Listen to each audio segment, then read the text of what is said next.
Welcome everybody to the Impact Agent Podcast featuring the one and only Coach Burt. Coach Burt, how's it going today?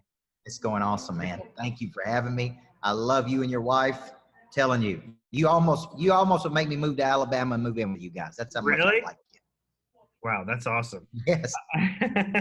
Well, listen, we are just under a week away from the Impact Agent Conference, and I was hoping that you could help me get any last-minute folks off the fence that are considering going. Just kind of tell us a little bit about just a little overview of some of the value you're going to bring to the stage next week.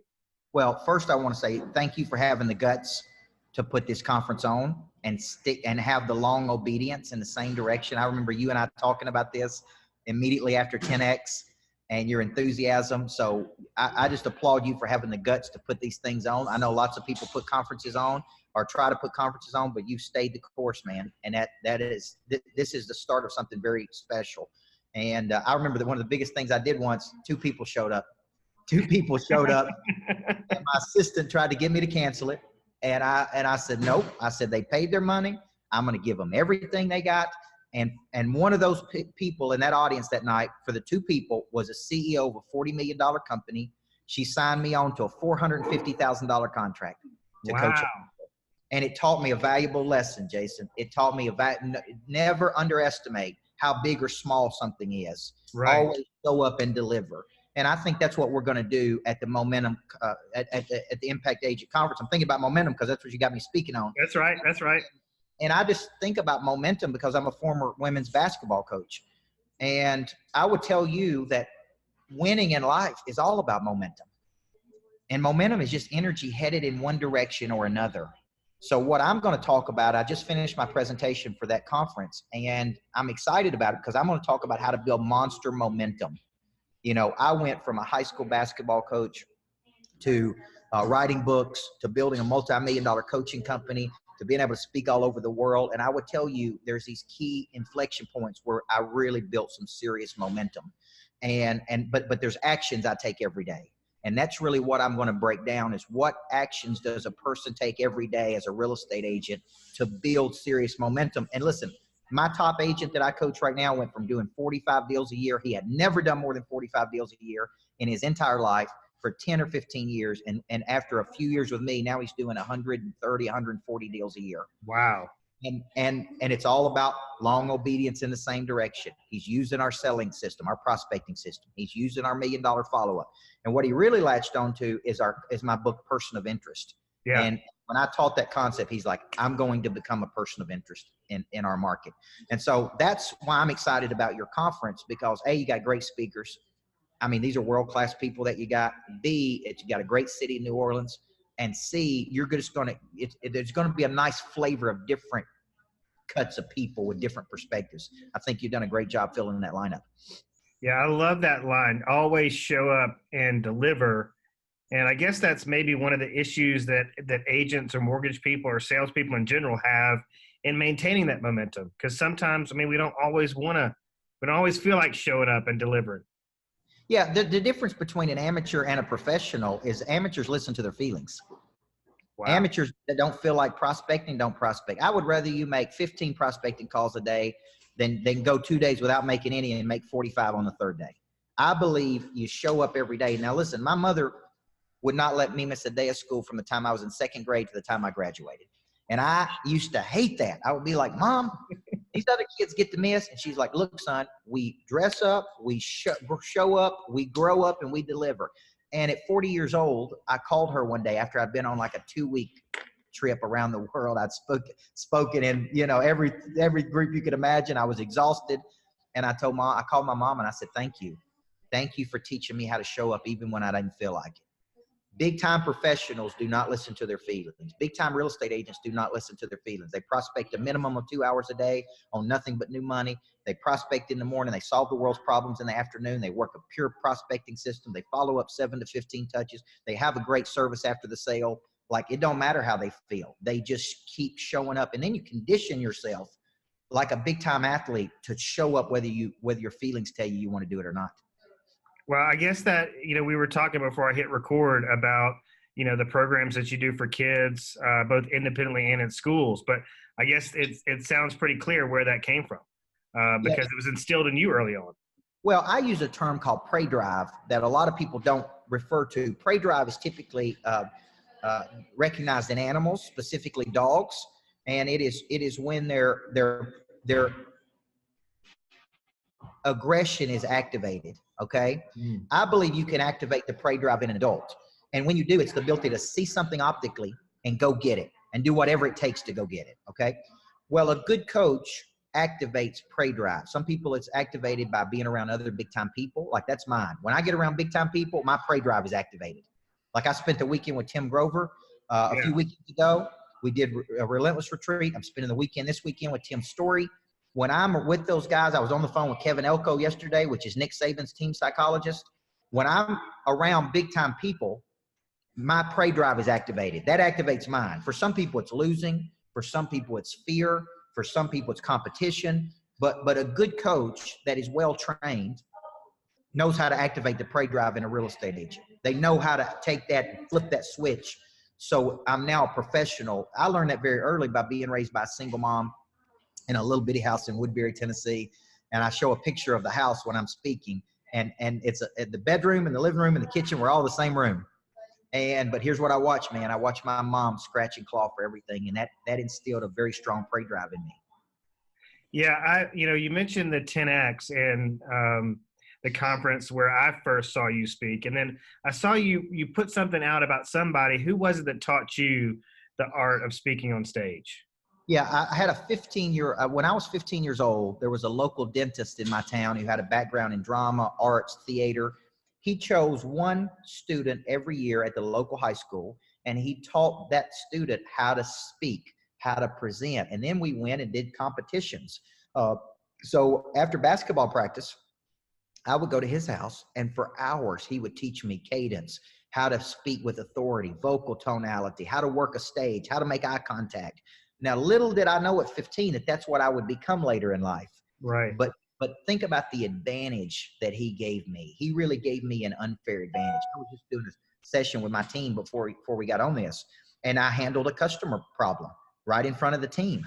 And I said, this is how we communicate, right? This is how I communicate. But this communication's been going on for decades, as early as 15 years old when I was learning how to communicate effectively with people. Yeah, I want people to pay attention to this dialogue, because I just feel like they're going to experience what I experienced was just like an immediate connection. Like your presence on stage is like incredibly powerful. And then when you pair that up with the content and the value that you bring, it's game over. So anybody that hasn't seen you speak, it's going to be awesome. I know you're going to pick up a lot of new raving fans in New Orleans next week. Well, what's interesting, and I appreciate you saying that, because I'm a coach. I've been coaching my whole life. What you're sensing is I've had revelation. I now have a deep conviction about me. I'm now willing to take action, and you can feel that passion and energy. But I asked my team, Eric White, listen, we went to 10X. Nobody knew who I was before I spoke at 10X. I was the underdog, man. Nobody knew who is this guy, who is this bald-headed basketball coach, what's he have to say? And listen, I was so underprepared. I took one sales guy with me. He was out there, and I asked him because I said, he came to me afterward. He said, Coach, within 5 minutes of you speaking, we had a line of 300 to 500 people within 5 minutes of you speaking. Like they didn't even stay and watch the whole thing. They watched the first 5 minutes, and then they were up there in line. And that's because we believe the same things.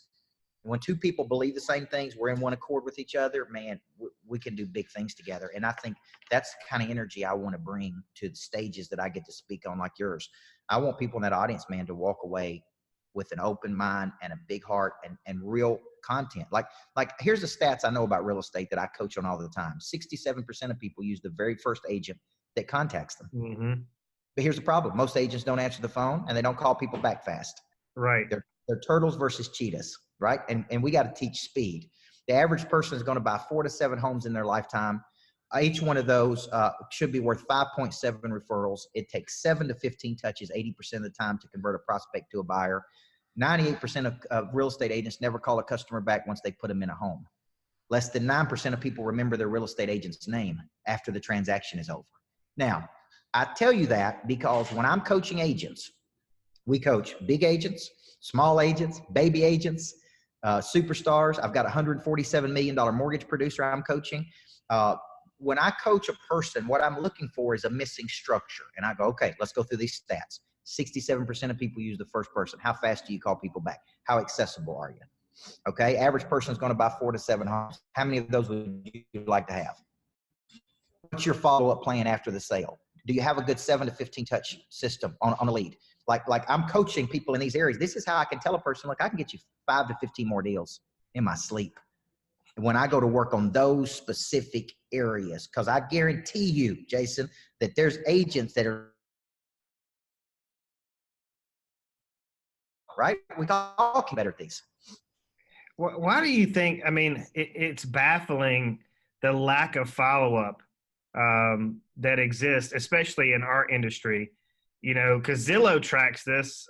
You know, they do an extensive tracking on agents, and you know, the stats. I don't have them all memorized, but they're staggering. How many agents do not answer the phone and do not call people back? And it makes Zillow look bad because these agents are just such bad communicators. But at the same time, they'll tell you how broke they are. Well, that's why I bring this to their attention. I mean, I show people, like when I teach $1 Million follow-up, and when I teach about building momentum, is just about energy headed in a direction, man. That's all it is. It's energy, but there's ways you build momentum by taking calculated action. So when I come into the day, all of the agents that I'm coaching are using my planning system, my selling system, so their days are mapped out, their activity is mapped out, their high value activities are mapped out, their targets for the day, new money's mapped out, their farm club of people that have indicated interest is mapped out, their 25K touches or their 25, the top 25 mapped out, their new customers are on here. So every day I try to get an agent in a rhythm. Now, you ask, why don't people do that? It's because they're lazy, man. Here's a concept. We start with good intention. We fall off the wagon. We experience guilt and regret. A good coach helps you break this cycle. Like it helps you understand, man, I start a lot of things and I don't finish them. And I start out of the gate to follow up and I fall off the wagon. This is human nature. This is human nature. When you coach a lot of people, and you're around a lot of people, you see a lot of agents, you're putting so much content out there. I guarantee you see this. Most people start with good intention. They fall off the wagon. They feel guilty about it, which is why I'm a big believer you need to be in a coaching program in a systematic cycle. Like when I'm coaching people, we have a Monday accountability session every week. We have a Tuesday, Thursday rhythm. They get 7 times to see me live every month to participate. We're touching them almost every day. And like, I try to just keep them in such a flow and rhythm that I don't even let them out of that. Like, it's like a Venus flytrap. It's like, man, I got you and I'm going to hold on to you and I'm not going to let you fail, man. I'm not going to let you quit. Like, I'm going to be right in your face every single month. That's why I designed the coaching program the way I did. I'm hearing 3 things and fill in some gaps if you find any. But you were talking, there was a lot of math. So the path to success is math. It's numbers. You can figure out how many touches you need to make to convert a client, which, and how many converted clients it takes to close the sale and all that stuff. You need a schedule and you need to follow it. You know, yes. You need to get in routine and habits. And then the third thing is that you need somebody holding you accountable. You need a good coach. Yes. That helps you break that cycle. Yeah, here's the deal. I tell our agents, I want you prospecting a minimum of 2 hours a day on nothing but new money. Now, let me tell you what I mean by that. I like Neapolitan ice cream, Jason. And Neapolitan ice cream is chocolate, vanilla, and strawberry. But here's the deal. It's clearly delineated. Like it don't mix. It's not all mixed together and messed up. Well, if I were to set that Neapolitan ice cream out in New Orleans on a hot summer day or in Mobile, Alabama on a hot summer day, let me tell you what, that Neapolitan ice cream would be one big mess. Right. Okay. And that's how most agents' day, they're mixing operational activities with prospecting, with customer activities, with this. I say we need to be prospecting for 2 hours a day on nothing but new money. Now, here's the deal. My rule is this. During that period, you cannot deal with anything that occurred in the past. So if you wrote a contract on something last Thursday, from 9 to 11, you're not dealing with that contract. You got an accounting issue. You got a scheduling issue. From 9 to 11, you do nothing but focus on new money. Now, that new money can come from current customers that you're asking for referrals, or future business, presenting an idea to them, past clients, because you're in a transaction-based business where there's a transaction, then they move on. It can come from strategic partners, or it can come from direct leads that you generate through your prospecting system. That's what you're doing during that prospecting time. You can work on closing deals that are in your pipeline, that are in your farm club. You can work on loving on your top 25 by pushing them to something in the future. But most agents agree with me. I need to be prospecting 2 hours a day minimum. Top agent I coached was in Seneca, South Carolina. Seneca, South Carolina is a town of 7,000. He was doing 125 deals in a town of 7,000. Good grief. And here's the deal. He dominated, man. And he hired me because he was bored. He came to Nashville. He's like, I'm bored. I've kicked everybody's butt. I want you to come to Clemson, South Carolina, Seneca every month. Work with me. Work with my small team. Had a team of 2 or 3 people. And I went there. We moved the needle, I think 125 to almost 175. We picked up almost 50 more deals in a year. Now, here's the deal. He prospected. He would be at the office every day at 8 a.m. He would meet with his team at 8:30. He would get in his office at 9 a.m. and prospect for 2 hours every day. He would go to lunch with somebody influential, never ate alone. And then afternoon, he would just solve real estate problems for his current clients. That was every single day. That was the discipline he brought to the table. And that's who that was one of the first agents I ever worked with. So as I'm coaching him, I'm learning from him. I'm like, man, this dude's good. He's focused. He's disciplined. He's got a routine. He's got a selling system. He's got a follow-up. He's got service after the sale. And the production is telling me how good he is. So, what I'm hearing is that really, I guess the good news for agents is that the formula to build momentum, to sustain momentum is really not that complicated. It's not. Listen, I'm a former high school girls basketball coach. And I would tell you that I won 74% of my games in a 10-year cycle. And here's what I would tell you. It's all about probability. It's about specific actions taken every day. Like, we play the stats on everything. Did that play work or not work? Who's the best free throw shooter? Who do we need to get the ball to when we need to win a game? Who needs to score with 6 seconds to go? Who do we need to stop on their team? So when I came to the business world, I'm like, man, these people don't play the percentages. Like the percentages tell me what I'm supposed to do. Like, how many calls do I need to make? Here's an example. The percentages tell me for every 30 people you talk to in a day, 4.8 of those people will be open and inviting to your idea. They're early adopters or innovators. 10 of those people will be early majority, which means they need to hear it 3 to 7 times. 10 of those people will be late majority, which means they need to hear it 7 to 15 times. And then 16% of the people, or 5 of those people, will be laggards. That means they're never going to buy in. So when I present an idea, like if I'm a real estate agent and I'm calling 30 people in the morning, 4.8 of those are going to be open and inviting and interested immediately. Then there's going to be a percentage I got to call 3 times. Then there's a percentage I got to call 7 times. Then a percentage I got to call 15 times. So I play the percentages when I'm teaching agents. I show them that law of diffusion and innovation. You'll see it in my presentation. And I'm like, when I saw this, it explained everything. You got to kiss a lot of duds to find the studs, man. That's the number one thing you got to understand. I think a lot of agents struggle with that, because if they go out and they buy, a bunch of leads, or even if they're calling their sphere of influence, and I think that the expectations are just too high. They expect every call to be a home run, and when it's not, they get defeated and they want to give up.